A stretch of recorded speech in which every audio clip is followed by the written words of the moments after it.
Picture this. You're the most powerful person in the world. You have absolute control over 60 million people. You command the greatest army ever assembled. Your word is literally law across 3 continents. Pause, and yet you wake up every morning feeling empty, questioning whether life has any meaning at all. This isn't a hypothetical scenario. This was the reality for Marcus Aurelius, the Roman emperor who ruled from 161 to 180 AD. While most people today struggle with depression and turn to therapy, medication, or support groups, Marcus had none of these options. Yet somehow, this man not only conquered his mental darkness, but left behind a blueprint that modern psychologists are only now beginning to understand.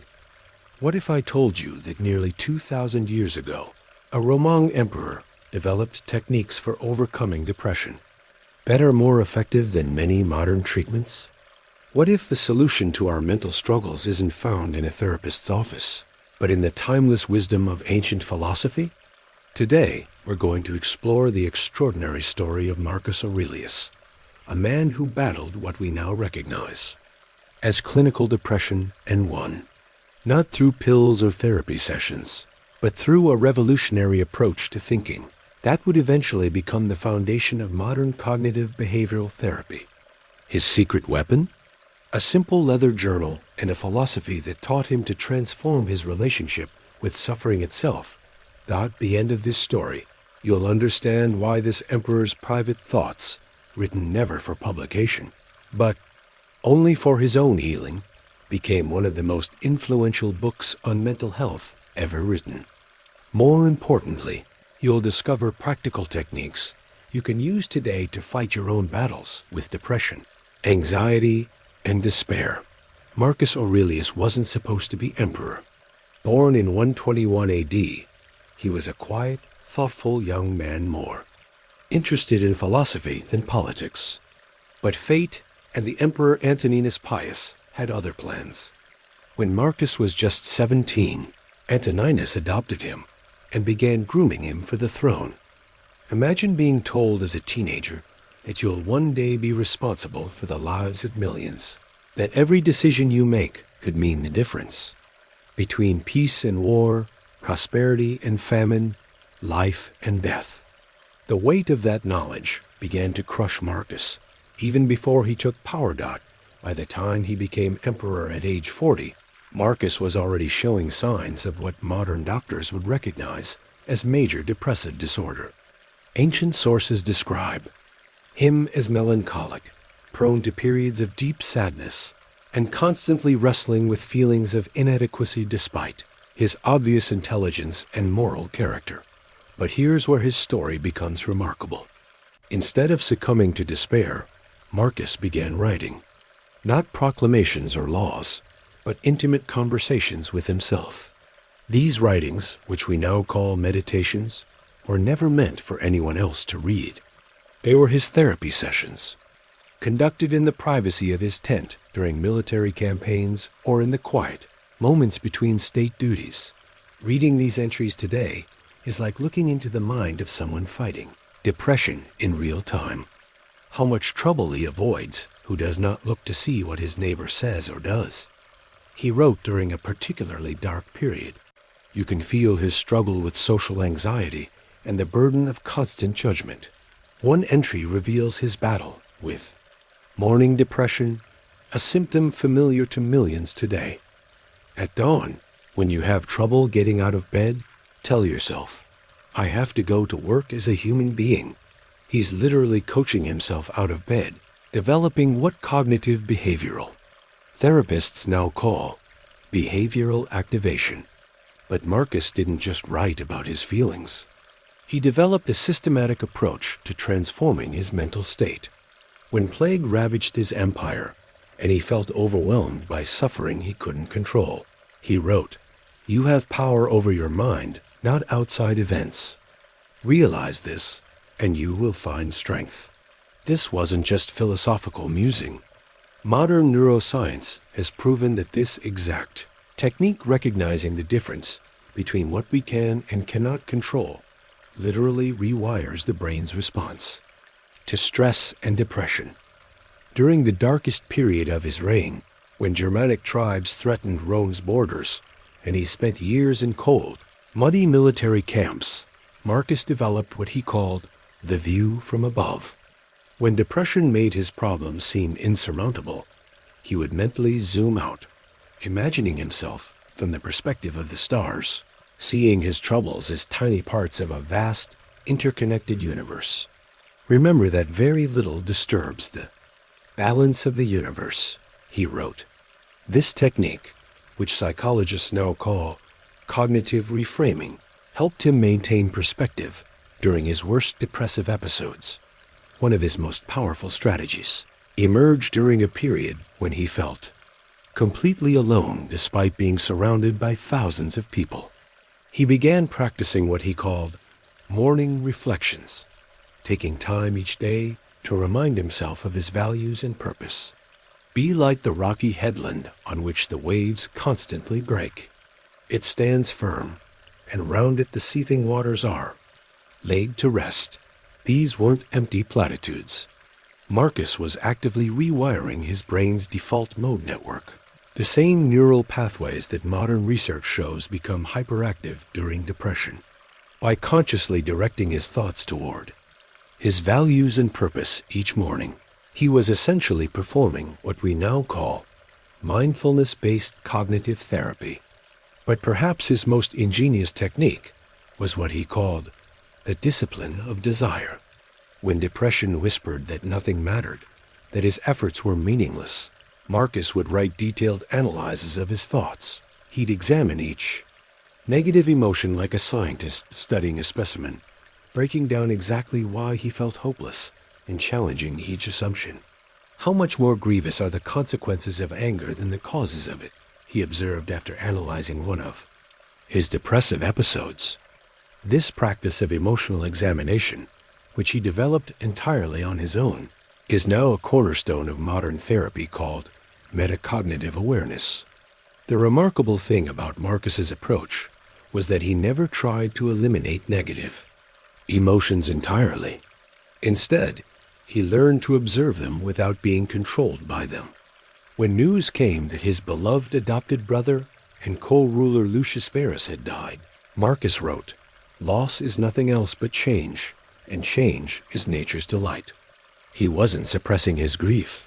He was contextualizing it within a larger understanding of life's inevitable cycles. This acceptance-based approach is now recognized as far more effective for long-term mental health than trying to simply think positive. During the final years of his reign, as his health declined and the weight of leadership grew heavier, Marcus's writings reveal a man who had fundamentally transformed his relationship with suffering. Confine yourself to the present became his mantra when depression tried to overwhelm him with regrets about the past or anxiety about the future. This present moment awareness, developed through years of practice, allowed him to function as an effective leader even while battling severe depression. His generals reported that even during his darkest moods, Marcus remained clear-thinking and decisive, able to separate his internal emotional state from his external responsibilities. The emperor who had once written about wanting to escape from life was now able to write, "At dawn, when you have trouble getting out of bed, tell yourself, I have to go to work as a human being. What do I have to complain of if I'm going to do what I was born for, the things I was brought into the world to do?" What makes Marcus Aurelius's approach to depression so revolutionary isn't just that it worked for him, but that modern science has validated nearly every technique he developed. His personal therapy system, created through pure introspection and philosophical reasoning, anticipated discoveries that neuroscientists and psychologists have only made in the last few decades. The core insight that saved Marcus from his depression was what Stoic philosophers call the dichotomy of control. This isn't just ancient wisdom, it's a fundamental principle of mental health. When researchers study the brains of people with depression, they consistently find hyperactivity in regions associated with rumination and worry about things beyond our control. Marcus learned to constantly ask himself, is this within my control or not? If it wasn't other people's opinions, natural disasters, death, illness, he practiced accepting it completely. If it was his thoughts, his choices, his responses, he took full responsibility. This simple filter eliminated about 90% of his depressive thoughts. But here's what's truly remarkable. Marcus discovered that depression isn't caused by external circumstances, but by our judgments about those circumstances. You have power over your mind, not outside events, wasn't just philosophical poetry. It was a precise description of how the brain creates suffering. Modern cognitive behavioral therapy is built on this exact principle. CBT teaches people to identify the thoughts that create depressive feelings and challenge them rationally. Marcus was doing this naturally 2,000 years before Aaron Beck formalized the technique. Consider his approach to morning depression.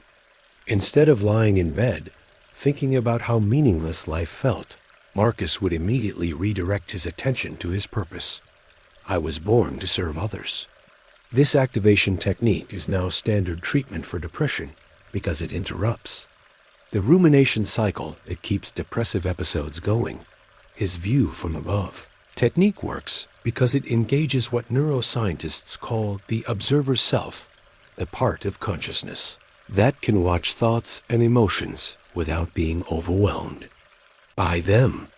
When you zoom out and see your problems from a cosmic perspective, you're literally activating different neural networks that are associated with wisdom and emotional regulation rather than anxiety and depression. That the morning reflections that Marcus practiced are now recognized as one of the most effective interventions for depression. When you start each day by consciously connecting with your values and purpose, you're priming your brain's reward systems and giving yourself psychological resources to draw on when challenges arise. But perhaps most importantly, Marcus understood something that many modern approaches to mental health miss. The goal isn't to eliminate suffering, but to develop a healthy relationship with it. He didn't try to convince himself that losing his children wasn't painful, or that the pressures of leadership weren't difficult. Instead, he learned to experience these challenges without being destroyed by them. This acceptance-based approach is why his techniques were so sustainable. Many people today try to fight depression by forcing positive thoughts or avoiding difficult emotions entirely. This creates a constant battle that ultimately exhausts them. Marcus learned that what we resist persists, but what we accept and understand loses its power to control us. His approach also recognized something crucial. Depression often contains important information. When Marcus felt overwhelmed by the corruption in his government, his depression was signaling that something needed to change. Instead of just medicating the feeling away, he used it as motivation to implement reforms. This doesn't mean depression is always logical or helpful, but it does mean that completely suppressing it isn't the answer. Marcus learned to listen to his depression without being ruled by it, to extract whatever wisdom it contained while refusing to let it define his reality. The beautiful thing about Marcus Aurelius's approach to depression is that you don't need to be an emperor to use it. His techniques are simple, practical, and can be implemented immediately. Let me show you how to apply his methods to your own life. Start with the morning reflection that saved Marcus from countless depressive episodes. Before you get out of bed tomorrow morning, take 2 minutes to remind yourself of your purpose. It doesn't have to be grandiose. Maybe it's being a good parent, creating something beautiful, or simply treating people with kindness. Marcus would write, "I was born to work together with others." What were you born to do? Next, practice the dichotomy of control throughout your day. When you notice yourself getting anxious or depressed about something, pause and ask, is this within my control or not? If it's not the weather, other people's opinions, the news, practice accepting it completely. If it is, your response, your effort, your choices take full ownership. This sounds simple, but it's revolutionary. Most depression comes from trying to control things that are beyond our influence while neglecting the things we actually can change. Marcus spent years training his mind to focus only on what was within his power, and this single shift eliminated most of his suffering. When you feel overwhelmed, practice Marcus's view from above technique. Imagine yourself from the perspective of an airplane, then from space, then from the edge of the galaxy.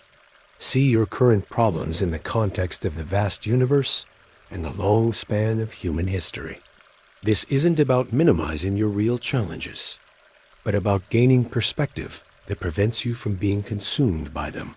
For those dark moments, when nothing seems to matter, use Marcus's technique of connecting with something larger than yourself. He would remind himself that he was part of the great community of rational beings, that his actions mattered not just for himself, but for all humanity. Find your own version of this connection. Maybe it's your family, your community, or your contribution to future generations. Perhaps most importantly, start keeping your own version of Marcus's journal. Not for anyone else to read, but as a tool for processing your thoughts and emotions. When depression tells you that you're worthless, write down that thought and examine it like Marcus did. Is it actually true? What evidence supports it? What evidence contradicts it? This practice of externalizing and examining your thoughts removes much of their emotional charge. Depression thrives in darkness, but when you shine the light of conscious examination on depressive thoughts, they often lose their power over you. Remember that Marcus didn't develop these techniques overnight. He spent decades refining his approach to mental health, and there were many setbacks along the way. The key is consistency, not perfection. Even spending 5 minutes a day practicing these techniques can create significant changes in your brain's default patterns. Finally, embrace Marcus's understanding that strength isn't about avoiding difficulties, but about developing resilience in the face of them. Every time you choose to respond to depression with curiosity rather than defeat, with action rather than paralysis, with acceptance rather than resistance, you're building the same mental muscles that allowed a Roman emperor to find peace in amidst of plague, war, and personal loss. The wisdom that saved Marcus Aurelius from depression isn't locked away in ancient Rome. It lives in every moment when you choose to focus on what you can control, when you connect with your deeper purpose, when you observe your thoughts without being overwhelmed by them. You have the same power over your mind that Marcus discovered 2,000 years ago. The only question is, will you choose to use it? The emperor who beat depression without therapy left us more than just a philosophical text. He left us a practical guide for transforming our relationship with suffering itself. In a world where depression rates continue to rise despite advances in medical treatment, perhaps it's time we remembered the timeless wisdom of the man who proved that the strongest fortress against despair isn't built with pills or sessions, but with the disciplined cultivation of inner strength. Your mind is your kingdom. What kind of ruler will you choose to be?